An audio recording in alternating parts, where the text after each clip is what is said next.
দীর্ঘ 7 বছর প্রবাস জীবন কাটিয়ে ছুটিতে দেশে আসার পর বাবা মা জোর করে ধরলেন আমি যেন একটা বিয়ে করি। মনে মনে ভাবলাম বয়স তো আর কম হলো না, বিয়েটা করেই ফেলি। তারপর বাবা মায়ের পছন্দের মেয়েকে দেখতে গেলাম, সাথে নিয়ে গেলাম খালাতো ভাই সুজনকে। সেখানে যাওয়ার পর মেয়ে দেখার আগেই মেয়ের বাবা বলতেছে, বাবা দুবাইতে তোমার রেস্টুরেন্টের ব্যবসা কেমন চলে? তখন আমি বললাম, আঙ্কেল দুবাইতে তো আমার কোনো রেস্টুরেন্টের ব্যবসা নেই, আমি বরং একটা রেস্টুরেন্টে চাকরি করি। দুবাইতে একটা রেস্টুরেন্ট থাকা অনেক ব্যয়বহুল, এত টাকা আমার নেই। তখন আঙ্কেল বলতেছে, কেন ঘটক না বললো দুবাইতে তোমার রেস্টুরেন্টের ব্যবসা? তখন আমি বললাম, হয়তো বা মিথ্যে বলেছে। তখন সে রেগে গিয়ে বলল, প্রবাসী কামলা হয়ে আমার মেয়েকে বিয়ে করতে আসছিস, সামান্য কিছু টাকা ইনকাম করে কি মনে করিস নিজেকে? আর ঘটকের সামনে পেলে তো মেরেই ফেলবো। তারপর আমি সেখান থেকে চলে আসলাম। বাড়িতে আসার সাথে সাথে মা আমাকে বলল, বাবা মেয়ে কি পছন্দ হয়েছে?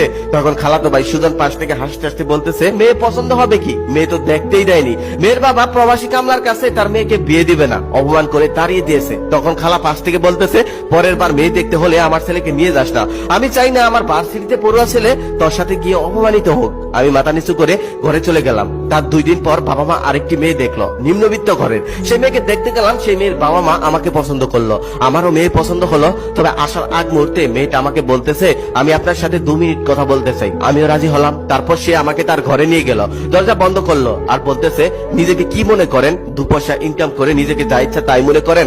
আমি আপনাকে বিয়ে করব না। আপনার টাকা দেখে আমার বাবা মা গলে গেলেও আমি গলবো না। আপনি যদি আমাকে বিয়ে করেন, বিয়ের পরের দিন আমার বয়ফ্রেন্ডের হাত ধরে আমি পালিয়ে যাব। শুনেছি আপনি তো ইন্টারফেল, আর আপনি কি জানেন আমি কিসে পড়ি? তখন আমি বললাম না। তখন মেয়েটা বলল, আমি অনার্স প্রথম বর্ষের ছাত্রী। আপনাদের মতো প্রবাসী কামলাদের একটাই সমস্যা, আপনারা কিছু টাকা ইনকাম করে তারপর মধ্যবিত্ত ফ্যামিলি দেখে তাদের সুন্দরী মেয়েটাকে বিয়ে করে নেন। অর্পার মুখে এমন কথা শুনে আমার বিয়ে করার ইচ্ছেটাই মরে গেল। তারপর তাকে সরি বলে সেখান থেকে চলে আসলাম। বাসায় এসে দেখি মা, খালা আর খালাতো ভাই সবাই বসে আছে। আসার সাথে সাথে মা আমাকে জিজ্ঞেস করতেছে, বাবা মেয়ে কি পছন্দ হয়েছে? তখন আমি বললাম, শুধু আমার পছন্দ হলেই তো হবে না, মেয়েরও তো পছন্দ আছে, ওই মেয়ে প্রবাসী ছেলেকে বিয়ে করবে না। তখন খালাতো ভাই হাসতে হাসতে বলল, ভাইয়া তোমার আর বিয়ে হবে না, তুমি বরং বিয়ে করার আশা ছেড়েই দাও। খালা তখন বলতেছে, ঠিকই তো বলেছে, আমার ছেলের মতো যদি লেখাপড়া করতি তাহলে তো এমনটা হতো না। বিদেশে গিয়ে থালা বাসন ধুলে কি কোনো মেয়ে বিয়ে করতে চাইবে? আমি সচরাচর বড়দের মুখের সামনে কথা বলি।